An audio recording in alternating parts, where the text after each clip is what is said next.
कहानी कमरा नंबर 27। रात के ठीक 12:47 बजे थे। बारिश हल्की हल्की गिर रही थी और सड़क पर एक अजीब सी खामोशी थी। रवि अपनी बाइक रोककर एक पुराने से लॉज के सामने खड़ा था।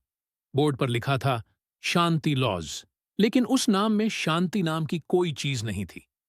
रवि को बस एक रात रुकना था। रिसेप्शन पर एक बूढ़ा आदमी बैठा था। उसकी आंखें बहुत गहरी थीं, जैसे वो किसी को नहीं, उसके पीछे खड़ी चीज को देख रहा हो। कमरा चाहिए? रवि ने कहा। बूढ़े ने बिना ऊपर देखे चाबी आगे बढ़ा दी। चाबी पर लिखा था 27। रवि ने पूछा, और कोई कमरा? बूढ़े ने पहली बार उसकी तरफ देखा और धीमे से बोला, रात के लिए यही खाली है। कमरा नंबर 27 दरवाजा खोलते ही ठंडी हवा का झोंका आया। कमरे में सब कुछ सामान्य था। एक बेड, एक कुर्सी, एक अलमारी, लेकिन आईने पर किसी ने कपड़ा डाल रखा था। रवि ने ध्यान नहीं दिया। रात 1:30 बजे लाइट अपने आप बंद हो गई। शायद बिजली गई होगी। रवि ने मोबाइल की टॉर्च जलाई।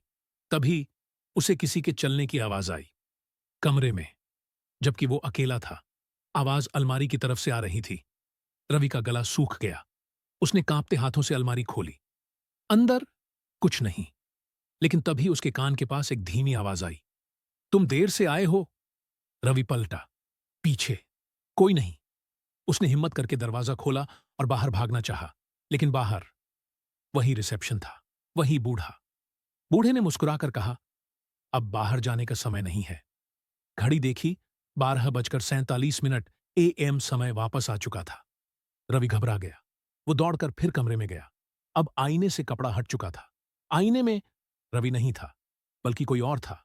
एक चेहरा, जिसकी आंखें काली थीं और होंठ हिल रहे थे।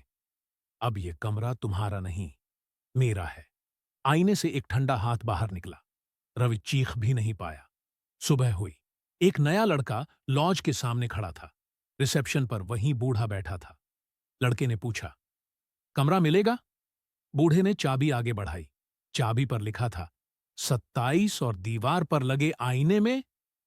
रवि चुपचाप खड़ा था, मुस्कुरा रहा था।